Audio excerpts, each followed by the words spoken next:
Friends, இன்றைக்கி house warming செரிமோனியோடைய ஒரு vlog தான் பார்க்க போகிறோம். உங்களுக்கு டிஎன்பிஎஸ்சி ரிலேட்டடான வீடியோஸ் மட்டும் பார்க்கணுன்னா அனுஷாபிதா அகாடமின்னு ஒரு சேனல் இருக்குது. அந்த சேனல் ஃபாலோ பண்ணிக்கோங்க. அதில் நான் அனுவும் என்னுடைய சிஸ்டர் அபிதாவும் சேர்ந்து வீடியோஸ் போட்டுட்ருக்கோம். அதில் 10K சப்ஸ்கிரைபர்ஸ் இருக்காங்க. அதை நீங்கள் ஃபாலோ பண்ணிக்கோங்க. இனிமேல் இந்த சேனலில் vlog மட்டும் போடுற மாதிரி பிளான் பண்ணியிருக்கேன். வார்மிங்கில் யூடியூப்பில் போடணும்னு சொல்லிவிட்டு அதுக்காக வீடியோ எடுக்கலை. பட் என்னோடய செல்லில், என் ஹஸ்பண்டோட செல்லில், என்னோடய சிஸ்டர்ஸ் அந்த மாதிரி ஒவ்வொருத்தவங்க மொபைல்லையும் எடுத்து ஜாயின் பண்ணி தான் போட்டிருக்கேன். நான் யூடியூப்பில் போடணும்னு எடுத்திருந்தா காமனாக ஃபஸ்ட்லேருந்து பால் காய்ச்சினது அது எல்லாமே எடுத்திருப்பேன். ஸோ எல்லாமே கவர் ஆகாது. ஒரு சில ஹாப்பி மூமெண்ட்ஸ் மட்டும் இருக்குது. ஸோ அது மட்டும் பார்க்கலாம். 3 மணிக்கே ஃபங்க்ஷன் ஸ்டார்ட் ஆகிடுச்சு.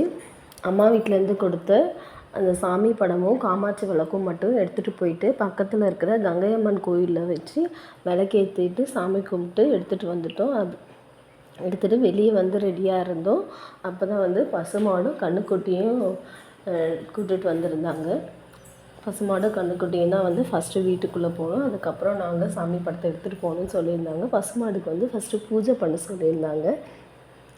எனக்கு நார்மலாக இந்த டாகு, கேட் அதெல்லாமே ரொம்ப அலர்ஜி. அதை நான் தொடக்கூட மாட்டேன். சில பேர் டாகு கூட கொஞ்சுவாங்க, பூனை கூட கொஞ்சுவாங்க. அந்த மாதிரிலாம் எனக்கு கிடையாது. அதை நான் தொட்டாலே எனக்கு ஒரு மாதிரியாக இருக்கும். அந்த புசு புசுன்னு இருக்கும் இல்லையா, வழன்னு எனக்கு பிடிக்கவே பிடிக்காது சுத்தமாக. முதல்ல மாடை தொடும் போது எனக்கு ரொம்ப பயமாக இருந்துச்சு. அந்த பசுவை கழுவிட்டு கொம்புலலாம் போட்டு வைக்க சொன்னாங்க. ரொம்ப பயந்துக்கிட்டே பண்ணேன் எல்லாமே. ஸோ அந்த ப்ராசஸ்லாம் முடித்ததுக்கப்புறம் பசுவும் கன்றுக்குட்டியும் உள்ளே போனாங்க. அதுக்கப்புறம் நாங்கள் உள்ளே போயிட்டு சாமி படத்தை வச்சுட்டு விளக்கேற்றி சாமி கும்பிட்டோம். அதுக்கப்புறம் ஐயர் பூஜையை ஸ்டார்ட் பண்ணாங்க. பூஜை நடந்துகிட்டே இருந்துச்சு. பூஜை முடிஞ்சதுக்கப்புறம் அந்த நெருப்புலேருந்து கொஞ்சம் எடுத்து அடுப்பில் வச்சு பால் காய்ச்சினாங்க. அதுக்கப்புறமா கெஸ்ட் எல்லோரும் வர ஆரம்பிச்சிட்டாங்க. அந்த பூஜை பண்ணும்போது அதுலேருந்து புகை வரும் இல்லையா, அது எனக்கு என்ன ஆகுமோன்னு சொல்லிட்டு ரொம்ப பயந்துகிட்டே இருந்தேன். ஏன்னா எனக்கு ஏற்கனவே வீசிங் அலர்ஜி இருக்குது. ஆனால் எதுவுமே ஆகலை. ஸோ ரொம்ப ஹாப்பி ஆகிட்டேன். அதுக்கப்புறம் நம்ம இன்னொருத்தர் வீட்டு ஃபங்க்ஷனுக்கு போயிருந்தா கூட நம்ம வளைச்சி ஃபோட்டோ எடுத்துகிட்டே இருப்போம். ஆனால் நம்ம வீட்டு ஃபங்க்ஷன் என்னும்போது ஒரு மாதிரி ஒரு படபடப்பு அந்த மாதிரி இருந்துக்கிட்டே இருந்துச்சு.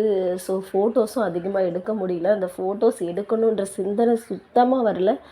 என்னுடைய சிஸ்டர்ஸ் மட்டும் கூப்பிட்டுட்டு இருந்தாங்க, ஃபோட்டோ எடுக்க வான்னு சொல்லிவிட்டு. அவங்க கூட ஒரு 4 ஃபோட்டோ எடுத்தேன். அன்றைக்கி டே ஃபுல்லாக ரொம்பவே ஹாப்பியாக இருந்துச்சு. ரிலேட்டிவ்ஸ் எல்லாருமே வந்தாங்க. எல்லாருக்கூடையும் பேசிக்கிட்டு ரொம்பவே ஹாப்பியாக போச்சு. ஒரு 1 வீக் கூடவே ரிலேட்டிவ்ஸ்லாம் இருந்தாங்க.